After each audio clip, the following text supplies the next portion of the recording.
ang mga kwento ng pag-ibig, kwento ng buhay, at kwento ng pag-asa dito sa Barangay Love Stories. Love Stories.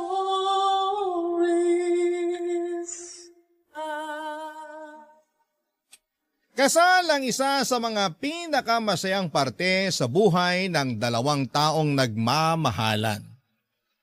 Ito ang nagsisilbing pinto ng panibagong kabanata sa kwento ng magkasintahang tunay na nag-iibigan. Ikaw kabarangay, anong bagay ang gustong mangyari sa iyong kasal? Dear Papa Dudut, sa mundong mapanghusga ay hindi na talaga may iwasang pagtaasan ng kilay ng mga tao ang dalawang nagmamahalan na mayroong malaking age gap. Ganyan ang sinapit ko noong napamahal ako sa isang binatang 10 taon ang agwat mula sa akin. 35 years old na ako ngayon, samantalang 25 years old naman ang boyfriend ko. Tawagin na lamang akong Marie, samantalang Hari na lang ang itawag ninyo sa boyfriend ko. Isa po akong masahista sa Morato na mayroong madilim na nakaraan. Lumaki ako sa isang pamilyang walang magulang. Tanging ang lola ko lang ang nag-alaga sa aming magkakapatid noong kami musmos pa lamang. Aminado naman po ako noong kabataan ko ay talagang walang direksyon ang buhay ko. Dahil walang magulang na gumabay sa akin. Napunta ako sa mga maling tao. Nagkaroon ako ng mga kaibigang walang ibang ginawa kung hindi ang sirain ang buhay nila. Hindi po ako nakapagtapos ng pag-aaral dahil mas pinili ko ang barkada ko noon kesa sa edukasyon. Dahil sa barkada ay natuto akong magbisyo. Nalulong ako sa ipinagbabawal na gamot at ilang beses na rin po akong hinuli ng mga pulis dahil sa panggugulo. Pero nagbago ang lahat noong namatay ang lola ko. Naiwan sa akin ang responsibilidad na alagaan ang mga nakababata ko pang kapatid. Sa edad na 22 ay naging taga-silbi ako sa karinderya. Naging waitress ako sa bar, naging kasambahay at naranasan ko ring maging ticket seller sa isang terminal ng bus. Lahat ng iyon ay ginawa ko para sa mga kapatid ko. Hanggang sa isang kaibigan ang nagpasok sa akin sa isang massage parlor. Inaral kong maging massage therapist. At simula noon ay doon na po ako nagtrabaho hanggang sa kasalukuyan. Doon ko na rin po nakilala si Harry.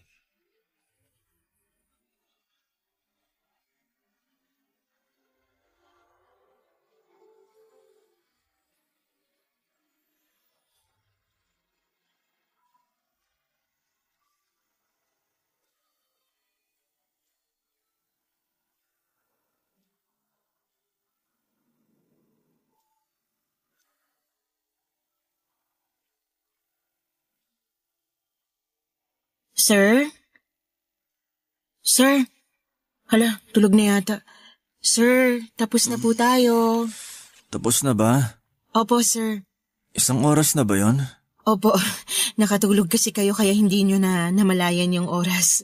Sarap kasi ng hagod mo eh. Ano nang sunod? Sunod. Pwede na po kayo magbihis. Nandito po yung damit nyo. Ha? Magbibihis na? Hindi ba pagkatapos ng masahe may ginagawa pa? Ano pong ginagawa? Yung happy ending? Happy ending? Walang ganun dito. Ang bastos nyo naman. Ha? Sabi kasi ng kasama ko, sorry, akala ko kasi Hindi kami nag-extra service kung yun pong iniisip nyo. Magandang reputasyon ng spa namin. Extra service? Hindi, sorry. Nagkaroon lang siguro ng misunderstanding. Misunderstanding daw. Ang sabihin nyo, manyak kayo, manyak. Nagpunta kayo rito para magpamasahe, hindi para mangmanyak ng therapist. Hindi naman sa ganun. Ganito kasi yung nangyari. Sandali lang mag-i-explain ako. Hindi ako manyak, okay? Nilibre lang ako ng kasama ko rito kasi birthday ko nung nakaraan. Ang sabi niya, may ganon. May parang happy ending daw kayo rito. Ay hindi, walang ganon. Makakaalis na po kayo. Ang sungit mo naman. Ako pa yung masungit ikaw tong manyak. Kahit hindi nyo na ako bigyan ng tip, basta umalis na kayo rito. Oo, eto na. Aalis na ako. Asan yung damit ko? Ayan, magbihis ka na para makaalis ka na rito. Salamat. Teka, aalis ka na? Oo, lalabas na ako. Baka kung ano pang gawin niyo sa akin dito. Sandali lang. Miss naman, hindi ako ganong tao. Hindi ako manyakis. Kung ano man yung sinabi ko kanina, kalimutan mo na yon. Ikaw siguro yung klase ng tao na laging nagpupunta sa iba't ibang spa para lang maghanap ng extra service, no? Ganon ka na ba katigang? Hindi ah. First time ko nga magpamasahe eh. Ngayon lang ako nakapasok sa massage parlor. Paano mo nalaman yung tungkol sa extra service kung hindi mo pala ginagawa yun? Nasabi lang yun ng kaibigan ko. Hindi ko nga alam kung anong ibig sabihin ng happy ending eh. Basta ang sabi lang sa akin ng kaibigan ko, pagkatapos ng masahe, may happy ending daw. Kapag hindi daw ginawa yun, itanong ko raw. Happy ending, extra service, isa lang yun. Para yun sa mga taong gustong magpalabas ng init ng katawan at hindi yun ginagawa rito sa amin. Pasensya na, hindi ko naman alam eh. Malilintikan talaga sa akin yung kaibigan kong yun. Pinahiya pa ako. Totoo ba na hindi mo alam kung ano ibig sabihin ng happy ending? Hindi nga. Ngayon ko lang nalaman kung ano yun. Pinagtripan ka siguro. Malamang, ganun na nga talaga ang nangyari. Pasensya na talaga ah. Dadagdagan ko na lang yung ibibigay kong tips sa'yo para kahit papano makabawi ako. Ikaw ang bahala. Pero pwede bang atin na lang yung nangyari dito? Huwag mo nang ikwento sa mga kasama mo. Nakakahiya kasi. Depende sa tip na ibibigay mo. Oo, ako nang bahala sa tip mo. Teka, nasa na ba yung bag ko? Nandun sa upuan. Sandali, kukunin ko lang yung wallet ko. Bibigyan kita ng tip. Huwag mo lang sabihin sa labas yung nangyari. Papadudot, pagkatapos ng pagkikita namin yon ay hindi ko inaasahang makikita ko ulit si Harry. Sa sumunod na linggo ay bumalik siya sa massage parlor na pinagtatrabahuhan ko at nirequest ako na maging masahista ulit niya. Nung una ay umayaw ako dahil inakala kong manyakis siya, pero gusto lang daw niyang bumawi kaya nagpamasahe ulit siya. At dahil matumal ang customer noong time na yun ay pumayag na lamang ako dahil sayang din ang kita at baka mapagalitan pa ako ng boss ko. Sa kabuuan ng masahe ay walang ibang ginawa si Harry kundi ang makipagkwentuhan sa akin. Hindi na siya nagsubok pa na bastusin ako. Patunay na nagsisisi na nga siya sa naunang ginawa niya. Pinatawad ko naman siya noong panahong yon, Papa Dudut, dahil kahit papaano ay nakilala ko siya ng kaunti noong nagkwento na ito tungkol sa buhay niya.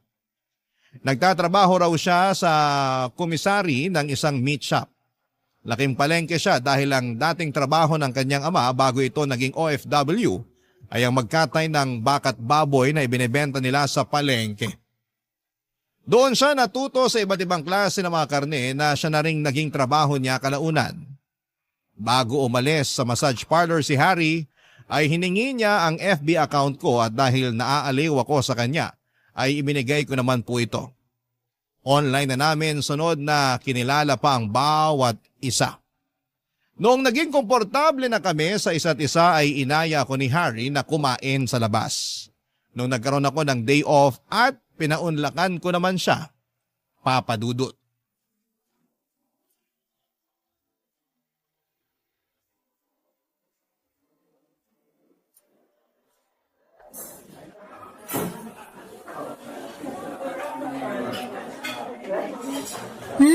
Parang first time ko lang yata makatikim ng pagkain sa lugar na to ah.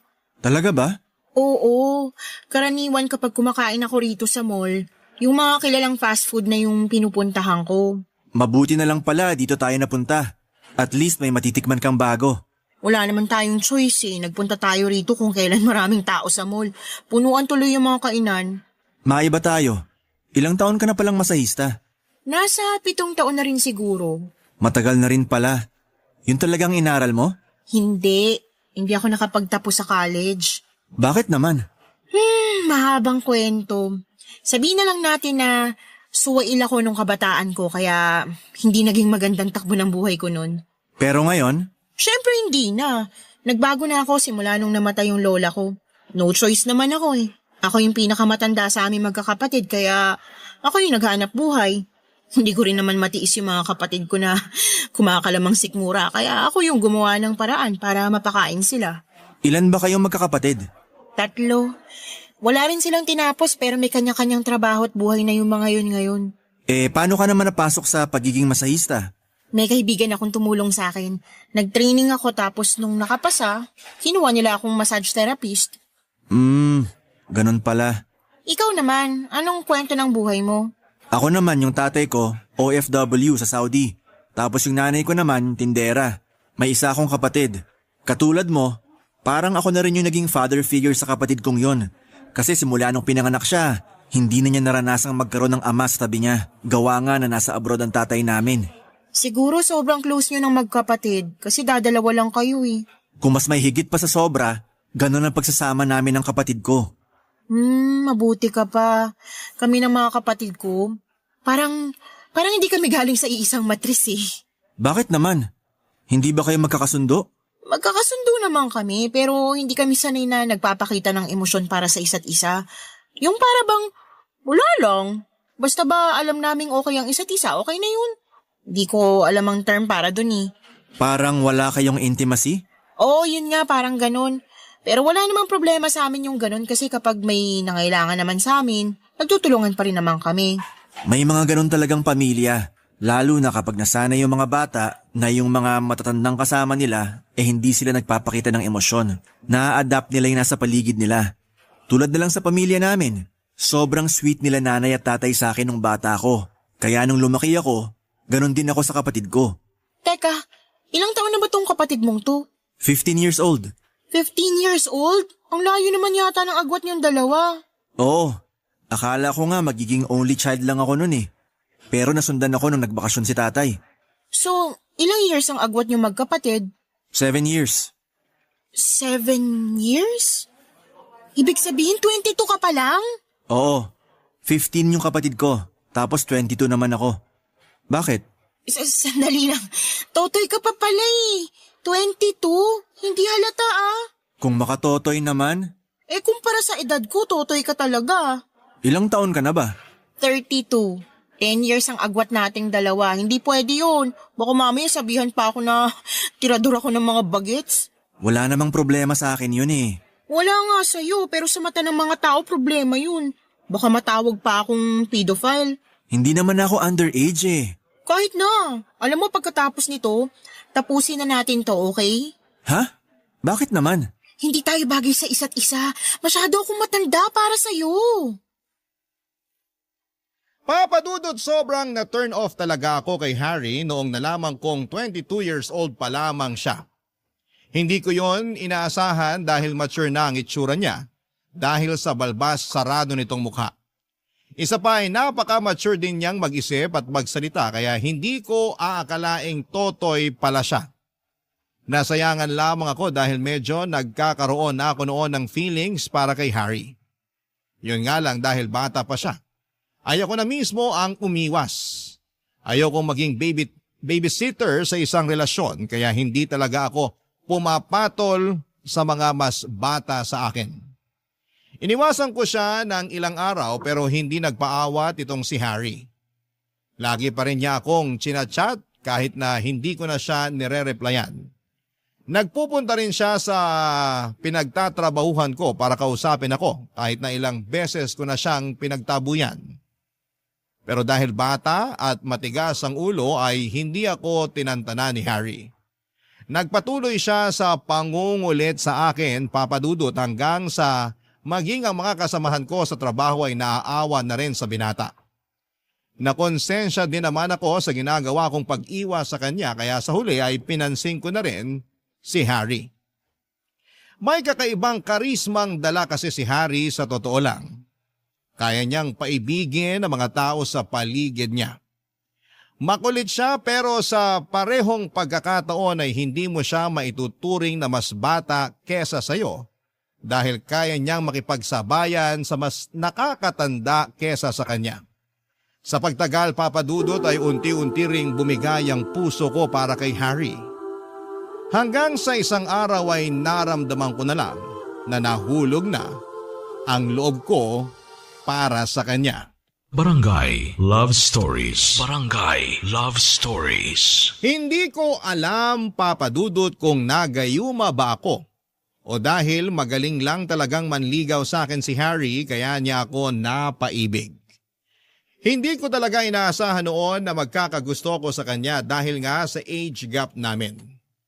May pag-aalinlangan man ay sinagot ko siya. Sa kabila ng malaking pagkakaiba ng edad naming dalawa ay hindi ko naramdaman na mas bata si Harry kesa sa akin. Matalas siyang mag-isip at napakalawak ng pangunawa niya na dinaig pa ako na mas matanda kesa sa kanya. Kaya tuloy tuwing magkasama kami ay parang kaedad ko lamang kung ituring ko siya dahil hindi ko ramdam ang pagkabata niya. OFW ang ama ni Harry na mahigit 2 dekada nang nagtatrabaho sa Saudi. Panganay siya at ang nakababatang kapatid niya ay malaki rin ang agwat ng edad niya. 7 years ang pagitan nilang dalawa at matagal bago nasundan si Harry dahil nga nasa abroad ang tatay nito. Kahit na ganoon ay sobrang close ni Harry sa kapatid niyang si Sean. Parang siya na rin kasi ang tumayong ama ng kanyang kapatid. Bilang siyang pinakamatandang lalaki sa kanilang pamilya. 7 buwan na tumagal ang relasyon naming dalawa ni Harry bago niya naisipang ipakilala ako sa nanay at kapatid nito. Noong nalaman ko ang plano niya ay umayaw ako. Natatakot kasi ako na baka hindi ako matanggap ng nanay niya. Pero naisip ko rin na darating din naman ang araw na magkakatagpo kaming dalawa kaya hindi ko na dapat patagalin pa ang kabang nararamdaman ko. Sa huli pumayag ako makipagkilala sa nanay ni Harry, Papa Dudut.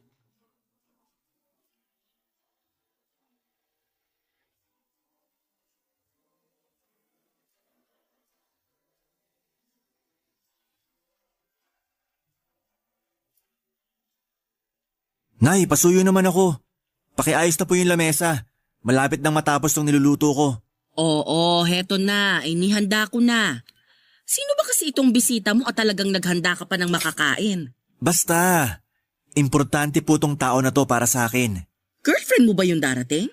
Nakita ko kasi nung nakaraan may ka-video call kang babae eh. Basta po, makikilala nyo na siya mamaya. Mukhang importante para sa itong bisita mo ah. Talagang ikaw pa ang nagluto para sa pananghalian ngayong araw.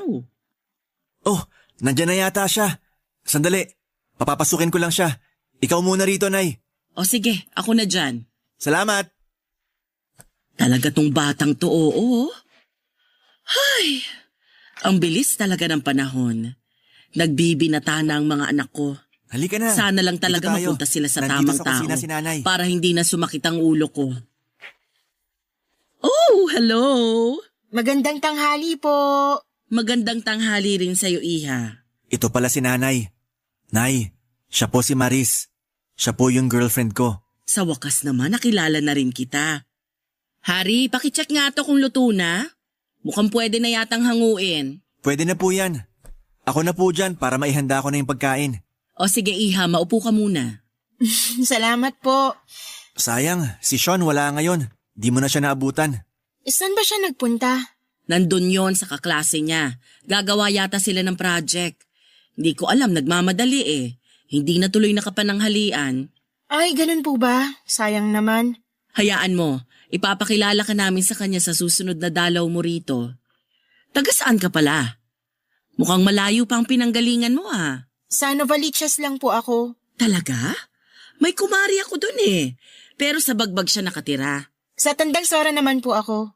Mabuti naman na isipan ka ng ipakilala nitong anak ko sa akin. Nagulat nga rin po ako eh. Bigla-bigla na lang siyang nakapag-isip ng ganito. Saan naman kayo nagkakilala? Mamaya na yung interview. Eto, kumain na muna tayo habang mainit pa to. Sa parlor po kami nagkakilala. Nakakatuwa nga yung araw na yun eh kasi nagpamasa. Nagpamasa yung kaibigan ko. Sinamahan ko siya tapos nakita ko si Maris doon. Kinuha ko FB niya tapos niligawan ko siya. Sinagot naman niya ako. Yun po ang love story naming dalawa. Yun nga po yung nangyari. Nagtatrabaho ka sa massage parlor? Opo, Ilang taon ka na ba? 32 na po ako. 32 ka na. Opo, malapit na nga po ako mag-33 eh. Hindi halata, no? Parang nasa 25 lang. 22 lang tong anak ko ah. Hindi ba parang masyado namang malayo ang agwat ninyong dalawa? Nay, wala naman yan sa edad eh. Hindi requirement ang edad sa pag-ibig. Pero hindi ba mas magandang maghanap ka ng babae na mas malapit sa edad mo? 10 taon ang tanda ng girlfriend mo sa'yo oh. Pasensya ka na, Iha, pero nagulat lang ako. Okay lang po. O bakit naman si Harry ang nagustuhan mo? Nagkakaubusan na ba ng lalaking nasa 30 ang edad kaya naghanap ka ng mas bata? Nay, ano namang klaseng tanong yan? Nagtatanong lang ako. Gusto kong malaman kung bakit siya nagkagusto sa mas bata sa kanya ng 10 taon. Yun ba talaga ang trip mo, Iha? Kahit wag mo nang sagutin yon, Maris. Nay, medyo nakakabastos naman yung tanong nyo. Wala namang masama sa tanong ko Nagtatanong lang naman ako. Parang may gusto kasi kayong palabasin eh. Nagtatanong lang yung tao, ako pa yung masama. Kumain na nga tayo para matapos na to. Masakit para sa akin, Papa Dudut, na hindi ako tanggap ng nanay ni Harry para sa anak niya. Pero inaasahan ko na rin yon, Papa Dudut. Alam kong hindi normal para sa iba na makakita ng 2 taong nagmamahalan na malayong agwat ng kanilang edad, lalo na kung yung babae ang mas matanda. Pero kahit na ganoon man ang naging reaksyon sa akin ng kanyang ina, ay hindi nagpaapekto si Harry. Nagpatuloy pa rin ang relasyon naming dalawa. Hindi naging issue sa amin kahit na ayaw sa akin ang nanay niya dahil ayon kay Harry ay nasa 8 gulang na siya at karapatan niyang pumili ng taong mamahalin niya. Isa pa ay wala na raw magagawa pa ang nanay nila tungkol doon. Dahil hindi naman daw mahilig makialam ang nanay niya sa mga personal nilang desisyon. Ang mahalaga ay naipakilala na raw niya ako sa pamilya niya. Hindi ko inaasahan na tatagal ang relasyon namin ni Harry at hindi ko rin kasi ini-expect na mas lalo pa akong mapapamahal sa kanya sa mga susunod pang buwan ng pagsasama namin. Hindi ko naman ikakaila na minsan ay nagkakaroon kami ng tampuhan ni Harry. Normal lang din naman siguro yon sa mga magkasintahan. May mga araw na nagkakaroon kami ng pagtatalo lalo na pagdating sa oras. At may pagkakataon din na nagkakaroon ng selosan sa pagitan namin. Pero ang mga problemang yon na dumarating sa buhay namin, ang mas nagpapatatag pa sa relasyon naming dalawa. Sa sobrang bilis ng mga oras ay hindi ko namamalayang 3 taon na pala ang dumaan. Simula nung naging kami ni Harry at noong mga panahong yon ay patuloy pa rin ang pag-usbong ng pagsasama namin. Pero ang nakakalungkot, kahit na 3 taon na kaming magkasama ni Harry ay hindi pa rin nagbago ang pagtingin sa akin ng nanay nito. Hindi pa rin siya pabor na ako ang girlfriend ni Harry kahit na sa tingin ko ay napatunayan ko naman ang pagmamahal ko sa anak niya. Araw-araw ko noon nahiling na sana'y magustuhan ako ng nanay ni Harry, lalo na noong isang balitang inihag nito sa kanyang buong pamilya, Papa Dudut.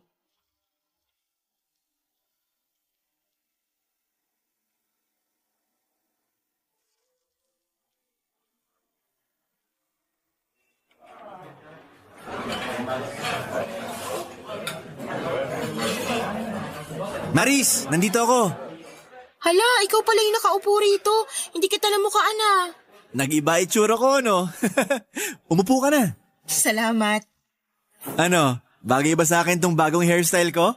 Oo, mas gumwapo ka. Mukha ka tuloy sundalo. Bakit mo naman naisipang magpagupit ng ganyan? Kasi special tong araw na to para sa akin. Special? Bakit naman? Mamaya ko na sasabihin kapag kompleto na tayo. May inaantay ka pa? Sino pa bang makakasama natin ngayong gabi? Inimbitahan ko rin si Nanay at Sean. Talaga? Ano ba kasing meron ngayon? Bakit mo kami dinala rito? Mukhang mahal pa naman ang pagkain dito sa restaurant na to. Sakto lang naman. Swak naman sa budget. Nag-order na pala ako ng pagkain natin para maihanda na nila ng mas maaga. Napaisip tuloy ako kung anong meron ngayon. Hindi naman natin anniversary. Wala namang may birthday sa atin, hindi rin birthday ng nanay mo. Basta. Sabihin mo na. Naku-curious na ako eh. Mamaya na kapag nandito na sina. Oh, nandyan na pala sila oh. Nay, nandito kami. Ang gara naman pala ng lugar na to, anak. Hindi mo sinabi. Eh di sana nagsuot ako ng mas magandang damit. Sabi ko naman sa inyo kanina na ayaw nyo maniwala, yan tuloy. Maupo na po kayo. Magandang gabi po. Ano bang okasyon, Harry, at naisip mong kumain sa ganitong klaseng lugar? Sige na nga, sasabihin ko na kung bakit. Total, tanong kayo ng tanong, sasabihin ko na. Eto. Ano yan, kuya? Maris, Hala, kuya, bakit ka lumuluhod? Alam mo kung gaano kita kamahal. Sa ilang taong pagsasama natin, napatunayan ko sa sarili ko na ikaw na talaga yung babaeng mamahalin ko hanggang sa pagtanda ko. Hari! Kaya kung pagbibigyan mo ko, gusto sana kitang pakasalan. Will you marry me? Oo, syempre oo, pakakasalan kita, Hari. Magpapakasal na kayo? Anak, masyado ka naman yatang nagmamadali. Pag-isipan mo muna to ng maigi. Nay, ilang buwan ko na tong pinaghahandaan. Alam ko sa sarili ko na ito ang gusto ko. Gusto ko nang mapangasawa si Maris. Ang bilis naman yata, kuya. Oo nga, ilang taon pa lang naman kayong magkasama eh. Marami pang pwedeng mangyari. Marami pa nga. At sabay naming haharapin ang mga pangyayaring yon bilang mag-asawa. Masyado ka pang bata para magpakasal. 25 na po ako. Sa tingin ko nasa sapat na edad na ako para magpakasal. Alam ko po na marami po kayong pagdududa sa relasyon namin ni Hari, pero makakasiguro po kayong hindi malitong gagawin namin. Mahal po namin ni Hari ang isa't isa. Kahit anong sabihin ninyo, para sa akin, masyado pa rin tong mabilis. Handa na ba kayo sa mga responsibilidad ng mag-asawa? Baka naman masyado lang kayong na-excite. Kung ako ang tatanungin dito, hindi ako pabor. Nay, suportahan niyo na lang po kami. Hindi, aalis na ako. Nay, sandali lang! Sorry kuya, pero agree ako kay nanay ngayon. Masyado pang maaga. Pati ba naman ikaw, Sean? Maiwan ko na muna kayo ha. Habulin ko lang si nanay. Wala siyang kasama pa uwi eh. Yun na nga po ang nangyari, Papa Dudut. Hiningi ni Harry ang mga kamay ko sa harapan mismo ng kanyang nanay at kapatid. Maging ako ay nagulat dahil hindi ko inaasahan na gusto na pala akong pakasalan ni Harry noong mga panahong yon. Hindi man maganda ang naging reaksyon ng nanay ni Harry sa ginawa nitong pag-propose sa akin, ay iba yung saya pa rin ang naramdaman ko. Sa katunayan ay kinilig pa nga ako dahil sa imagination ko lang naisip ang mga bagay na yon. Pero noong time na yon ay ako na mismo ang naka-experience ng sarili kong marriage proposal. Sa mga sumunod na buwan ay sinimulan naming pagplanuhan ni Harry ang pag-iisang dibdib namin. Simple lang naman ang magaganap na kasal pero kahit gaano pa kasimple, ang kasal ay medyo magastos pa rin po ito. Kaya naman nag-offer na akong tumulong sa mga gastusin kahit na si Harry na ang umako nito sa tulong ng kanyang tatay na OFW na sa kasamaang palad ay hindi makaka-attend sa kasal namin. Una naming binuo kung sino-sino ang dadalo sa kasal.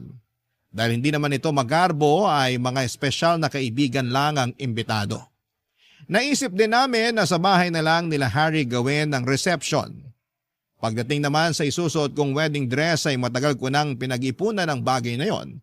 Kaya naman ako na ang gumastos para doon. Sa kalagitnaan ng pagpaplano namin ng kasal ni Harry ay nagulat ako sa biglang pagbabago ng ugali ng nanay nito. Kung noon ay ayaw niya akong pansinin at kausapin, noong malapit na ang kasal ay bigla na lamang naging malambot ang puso nito para sa akin, na siya namang ikinagulat ko ng mga panahong yon, Papa Dudut. Barangay Love Stories. Barangay Love Stories. Hindi ko alam, Papa Dudut, kung paano ko pakikitunguhan ng isang taong matagal na nagkaroon ng galit sa akin. Simula nung naging kami ni Harry ay walang ibang ipinakita sa akin ng nanay niya kundi ang pangbabastos at pagpapamukha sa akin na hindi kami bagay ng anak niya. Para bang milagro na isang umaga ay bigla na lamang siyang bumait at tinanggap ako bilang magiging manugang niya. Naisip ko na baka kinausap ni Harry ang nanay niya kaya siya nagkaroon ng chance na magbago. Awkward man noong una pero tinanggap ko na lang din ang pagbabagong yon. Pinalampas ko na lamang ang mga kasalanang ginawa niya sa nagdaang mga taon kahit na hindi siya humingi ng sorry sa akin. Hindi nga naglaon ay unti-unti rin kaming naging close ng nanay ni Harry. Nakakatuwa dahil napakarami niyang input sa kasal namin.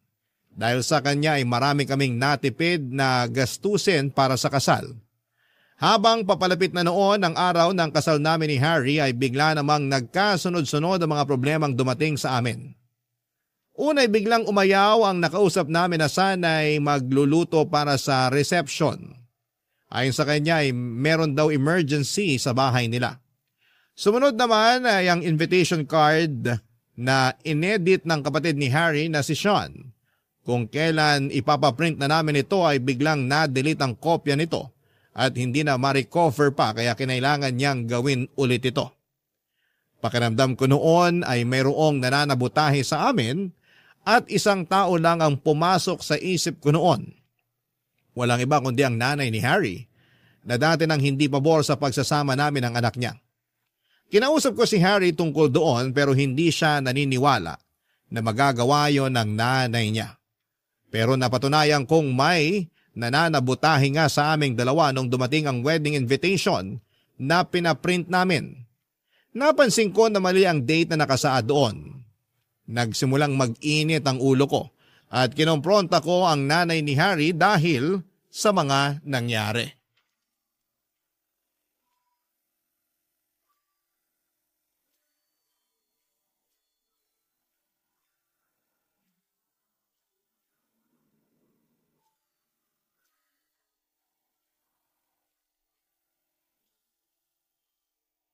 Harry!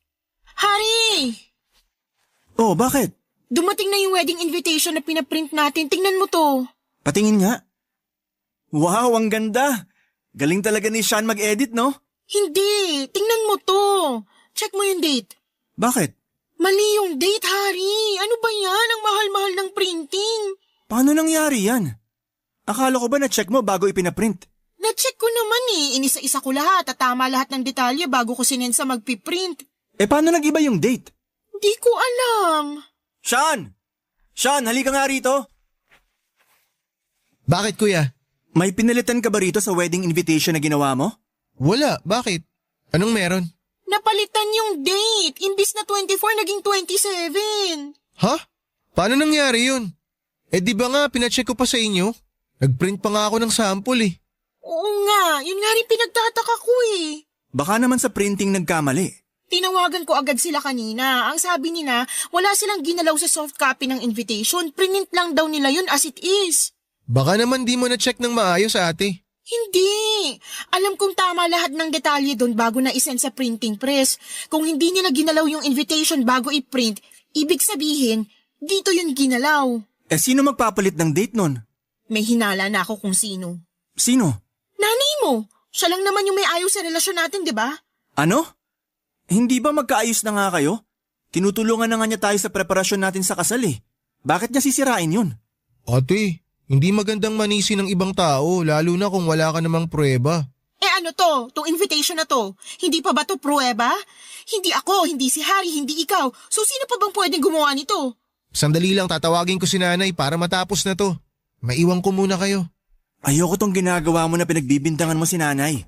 Sino pa bang ibang gagawa nito kundi siya lang din naman? Nag-usap na kaming dalawa. Ginagawa naman niya yung makakaya niya para tanggapin tayo. Nangako siya sa akin na susuportahan niya ako sa plano kong bumuo ng pamilya kasama ka. Kaya alam ko na hindi gagawin ni nanay yung binibintang mo. Sa tingin mo gusto kong magbintang? Wala namang mangyayaring ganito kung walang naninira sa kasal natin eh. Hindi mo ba napapansin na sunod-sunod na yung mga aberya habang papalapit yung kasal natin? Oo, pero baka nagkataon lang naman siguro yun. Hindi. May nananabutahe sa kasal ko, Harry. Kasal natin. Hindi lang ikaw ang ikakasal, Maris. Dalawa tayo. Oy Maris, ano tong sinasabi ni Sean na sinira ko raw yung wedding invitation ninyo? Ayan po.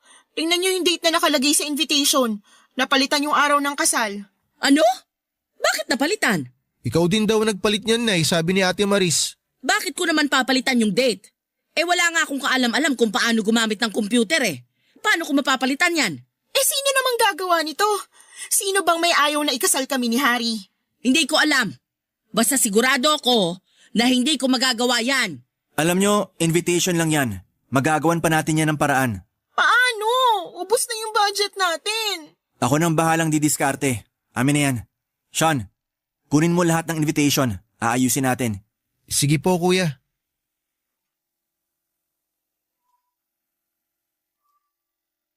Simula noon ay nag-decide kami ni Harry na huwag nang makialam ang nanay nito sa preparasyon ng kasal namin. May tampo man ay nirespeto ito ng kanyang nanay at hindi na nga siya sumali pa sa anumang desisyon na ginawa namin para sa kasal. Simula noon ay ako na ang tumitingin sa lahat ng ginawang preparasyon para masiguradong wala ng aberya na dumating. At dahil kapos na nga ang budget ay tinapalan na lang namin ang date ng invitation namin bago namin ito pinadala sa mga kamag-anak at kaibigan. Kung tutuusin ay napakasimple lang naman ang kasal na magaganap.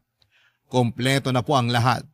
May magluluto na para sa reception dahil may nagregalo sa amin ng isang baboy na siyang kakatayin sa mismong araw ng kasal. May mga ninong at ninang na rin kaming napili. Ang mga abay ay kanya-kanyang dala ng isusuot nila dahil hindi naman ako metikuloso pagdating doon. Basta umayon lang sila sa kulay na napag-usapan. Meron na ring narentahan si Harry na gagamitin para sa kasal samantalang ako ay dumating na ang na-order kong wedding gown na matagal ko ring pinag-ipunan. Handa na noon ang lahat. Gabi bago maganap ang kasal, ay sa bahay nila Harry na ako nagstay dahil mas malapit ang bahay nila mula sa simbahan kung saan kami ikakasal. Pero pagising ko kinaumagahan, ilang oras bago ang kasal ay nanlumo ako. Noong nakita ko ang wedding dress ko, na sira-sira na, Papa Dudut.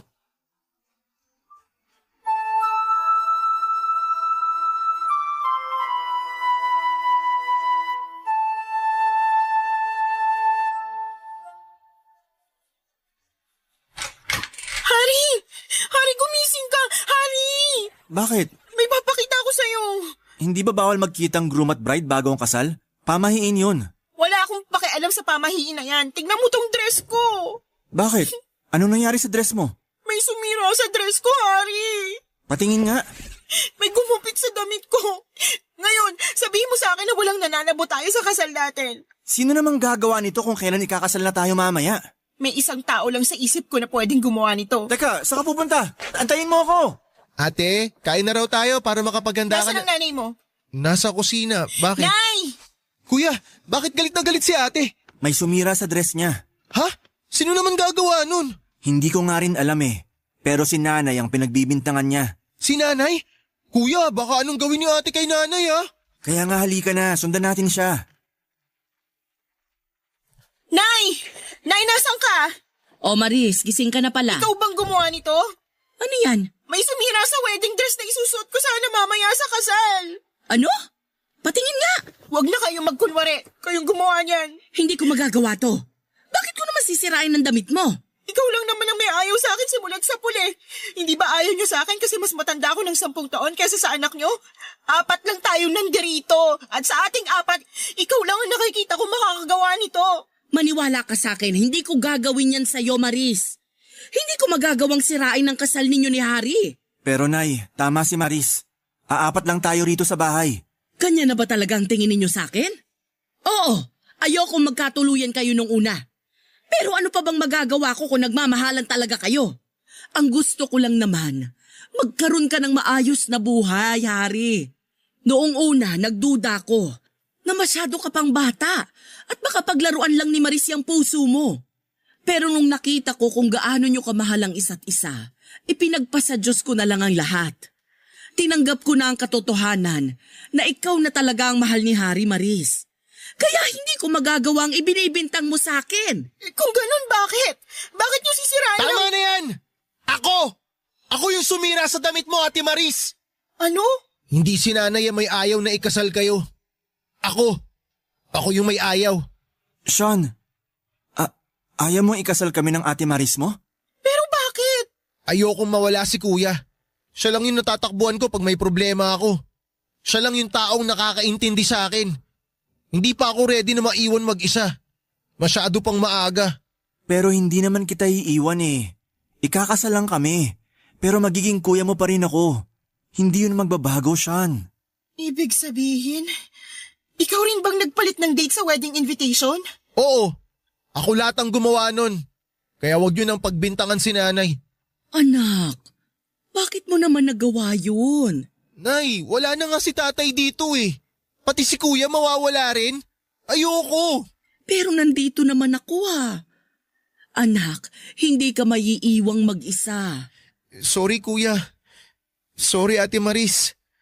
Gusto naman talaga kita para kay kuya ate pero natatakot lang naman ako. Natakot ako na mawalan ulit ng kakampi dito sa bahay. Oo, nandyan nga si nanay pero iba pa rin kasi yung may kasama akong lalaki na mas makakaintindi sa mga pinagdadaanan ko eh. Kaya, pasensya na talaga kayo. Sean, sandali lang. Huwag ka munang umalis. Sundan mo na siya, Harry. Kailangan ka ng kapatid mo ngayon. O sige. Maris, sana mapatawad mo si Sean sa nagawa niya. Bata lang siya, kaya hindi pa niya alam ang mga pinagagagawa niya. Hindi ko po alam. Naguguluhan na ako. Dapat po ba wag na lang naming ituloy itong kasal na to? Wag! Ituloy niyo to. Ilang buwan niyo tong pinaghandaan. Hindi pwedeng hindi to matuloy. Pero anong isusuot ko ngayon yan? Yung trahe de boda ko nung kinasal ako, nakatago yun sa kwarto. Pwede mong gamitin kung gusto mo. Talaga po? Oo naman. Magkapareho naman tayo ng katawan ng kabataan ko, kaya tiyak ako nakasya sa'yo yun. Kung hindi man, ipapatawag ko na lang yung kumari kong sastre para may adjust yung damit kung sakali.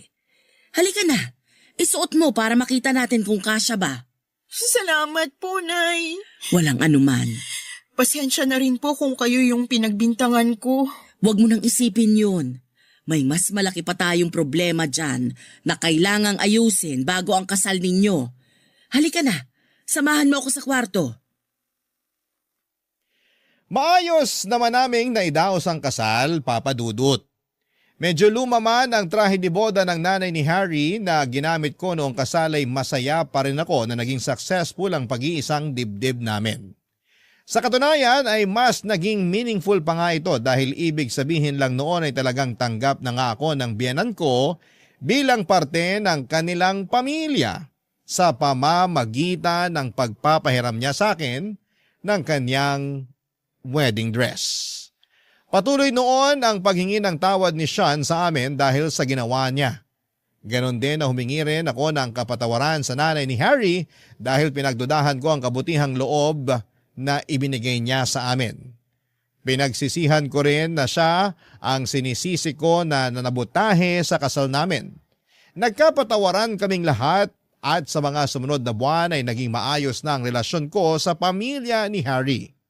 Nangako rin naman si Harry kay Sean na kahit bubukod na kami para makabuo ng sariling pamilya ay hindi naman niya tuluyang tatalikuran ng kapatid niya. Patuloy pa rin niya itong sosuportahan kahit na hindi na sila nakatira sa iisang bahay.